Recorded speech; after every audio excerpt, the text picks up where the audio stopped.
Hi, I'm Madeline Keithley, and this is my presentation over the artist manager Simon Fuller. Simon Fuller was born on May 17, 1960. He grew up in Hastings, East Sussex, and New England. Fuller's father was a pilot in the Royal Air Force before becoming the headmaster of the school Simon actually attended.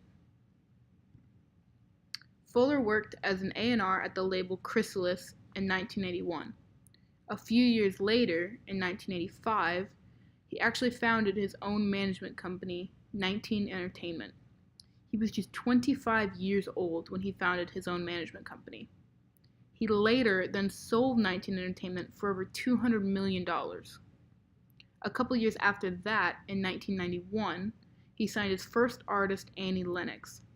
Lennox and Fuller are still close to this day. In fact, Annie mentioned that Fuller's kids call her Auntie Annie. After signing Lennox, Fuller then went on to manage the Spice Girls, probably what he's most famous for in his career. As I mentioned, Fuller worked with the Spice Girls and is credited for their superstardom. However, the girls decided that they wanted to manage themselves after a couple of years with Fuller and parted ways with him. But the group soon went downhill and disbanded. After the group split, some members wanted Fuller to actually come back and manage their solo endeavors. This shows how Fuller was the reason they were so successful and that his management style had really paid off. Fuller has also worked with huge name artists such as Carrie Underwood, Steven Tyler, Amy Winehouse, and Kelly Clarkson. These are all household names. This really goes to show how impressive Simon Fuller is as a manager and how he knows when someone is going to make it. Simon Fuller is probably most well known for working with artists, but he's also very successful at managing other clients in the entertainment field. He actually helped Steve McManaman join the Real Madrid Football Club and currently manages soccer player David Beckham. He also manages race car drivers and fashion designers. Fuller is described as being thoughtful, strategic, and magnetic. Artists have actually been drawn to him from the get-go. A lot of artists have said that when they first met with Fuller, they didn't need to meet with anyone else because they knew he was the right manager for them. A lot of people that have worked with him for so long still say that he's an enigma and very hard to describe, though. Coworkers have said that even though they've worked with him and known him for years, they still feel like they don't really know him. He's considered a very successful puppet master because he knows how to work the business industry. He's very smart, creative, and extremely competitive. These personality traits have really put him on top of the music industry. A couple interesting facts about Simon Fuller. He created the hit TV show American Idol, and in 1983, Fuller signed Madonna under Chrysalis for the song Holiday. Now this is so impressive because at the time, Fuller was so young, and no one expected him to be that successful right off the bat. Also, Fuller actually gave the Spice Girls their name.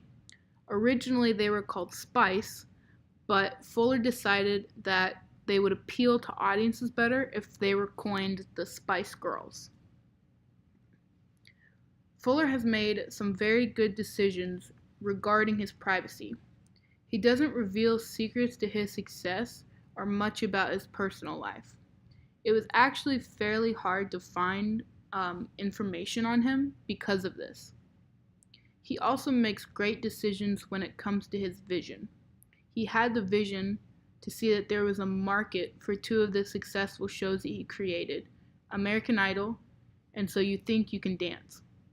Also, Fuller had the good sense to not just limit himself to managing artists, but also go after anyone in the entertainment industry.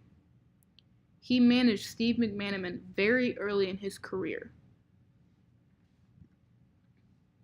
Since Fuller has been so successful, I actually haven't found any bad decision not very many bad decisions he's made. However, when he was managing the Spice Girls, there were some mismanagement issues that were going on Fuller's end, which actually led to the girls parting ways with him. However, after their fame died out, members Emma Bunton and Victoria Beckham went back to Fuller and wanted him to manage their solo careers. So obviously, it couldn't have been that serious, the problems that they had with the group and Fuller. Otherwise, the girls would have never turned back to Fuller immediately to manage their solo endeavors. Another thing that might look bad and be bad on his part would be the way that he thinks about streaming. When asked about the Spice Girls reunion tour and how streaming numbers would affect its success, Fuller said that streaming was meaningless and throwing those numbers out just didn't matter.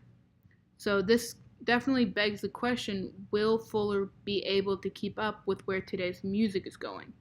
Streaming is a huge part of today's music scene and is really considered the number one way young people listen to music. So if he can, it might be that where he falls behind on the curveball because he's ignoring streaming a little more than he should. Some lessons I learned from my research of Fuller was that he's so determined and hardworking, and he really follows his gut. When he has a vision, he sticks to it and is completely unapologetic in what he does. He knows the business and is great at using his knowledge and power to his advantage. Another thing is that you can be successful without all the headlines. Fuller shows that. He's not in the headlines very often, and a lot of people have probably never heard of him, even though he's so successful, not to mention rich. Another thing I learned is to put yourself in your customer's shoes. Fuller did this when he decided to rename Spice to Spice Girls. He knew that that target audience was young girls, and that a lot of young girls generally gravitate towards younger male artists that are considered heartthrobs. By adding girls to the name, it emphasized girl power. This would appeal to the younger girls more because they would be looked at as role models. The Spice Girls would be a group that young girls could look up to. When managing Cautious Clay, I will definitely keep Fuller's competitive spirit in mind. I want to be able to trust my instincts when managing him, which in turn will help Cautious Clay trust me. Fuller showed that trusting your gut and your vision pays off. I want to keep this in mind always when I manage my artists. Thank you for watching my presentation. These are my references.